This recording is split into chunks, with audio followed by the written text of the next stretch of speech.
पुढे आता राज ठाकरेंच्या पोस्टकडे। अयोध्येतील राम मंदिर चोरी प्रकरणानं देशभरात एकच खळबळ उडवलेली आहे आणि यावरून विरोधकांनी सत्ताधारी भाजपवर टीकेची झोड उठवली। मनसे अध्यक्ष राज ठाकरेंनीही केलेल्या एका पोस्टमुळे राजकीय वर्तुळात नव्या चर्चेला तोंड फुटलंय। तर राज ठाकरे यांनी नेमका कोणावर निशाणा साधलाय पाहूयात याच संदर्भातला हा रिपोर्ट। हिंदूच लुटतायत हिंदूंची मंदिरं।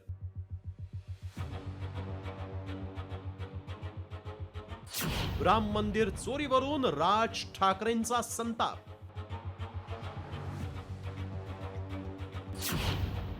शहाकाटशहावरून भाजपवर निशाणा।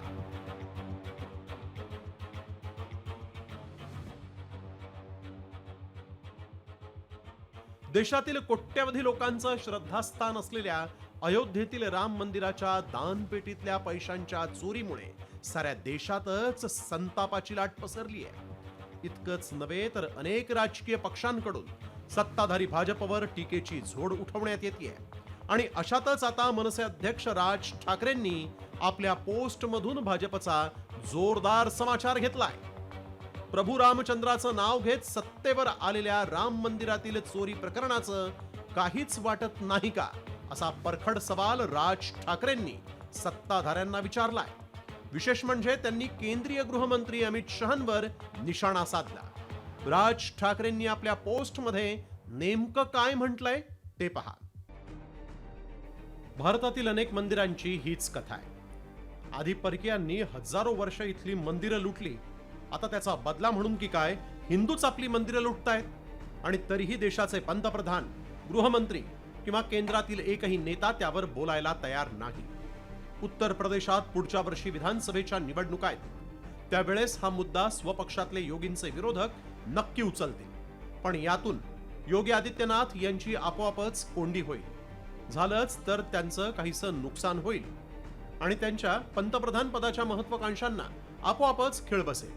ही एक शक्यता जरी असली तरी सध्या भाजपामध्ये पुढे कोण यावरून जो सुप्त संघर्ष सुरू आहे त्याचे पडसाद कुठेही उमटताना दिसू शकतात।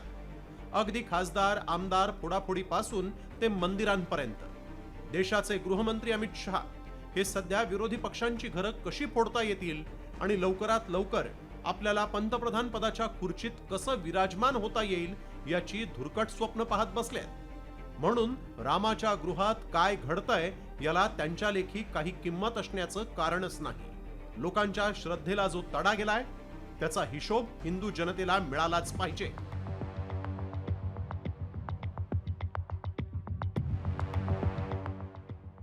तर दुसरीकडे ठाकरे सेनेचे खासदार संजय राऊतांनीही भाजपवर टीकेची झोड उठवली आहे।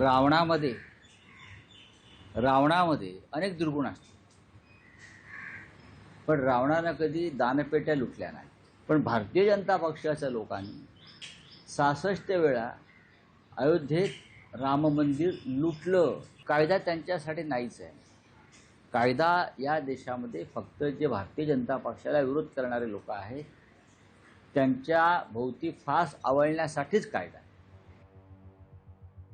एकीकडे अयोध्येतील राम मंदिर अपहार प्रकरणात रामभक्तांची देणगी लुटणाऱ्यांना शिक्षा करण्याची मागणी होतीये, तर दुसरीकडे राज ठाकरेंनी गृहमंत्री अमित शहांच्या संभाव्य राजकीय खेळीवर भाष्य करत देशाच्या राजकारणात एका नव्या वादाला तोंड फोडलाय। त्यामुळे हे प्रकरण अपहारापुरतं मर्यादित नसून यामागे भाजपमधील अंतर्गत शहाकाटशहाचं राजकारण असल्याची चर्चा राजकीय वर्तुळात रंगू लागली आहे। त्यामुळे अयोध्येतील राम मंदिर अपहार प्रकरणाच्या आडून शहांकडून आपल्या पंतप्रधान पदाचा मार्ग मोकळा करण्याचा प्रयत्न सुरू आहे का, याची ही चर्चा या निमित्तानं राजकीय विश्वात रंगली आहे। ब्युरो रिपोर्ट, साम टीव्ही न्यूज।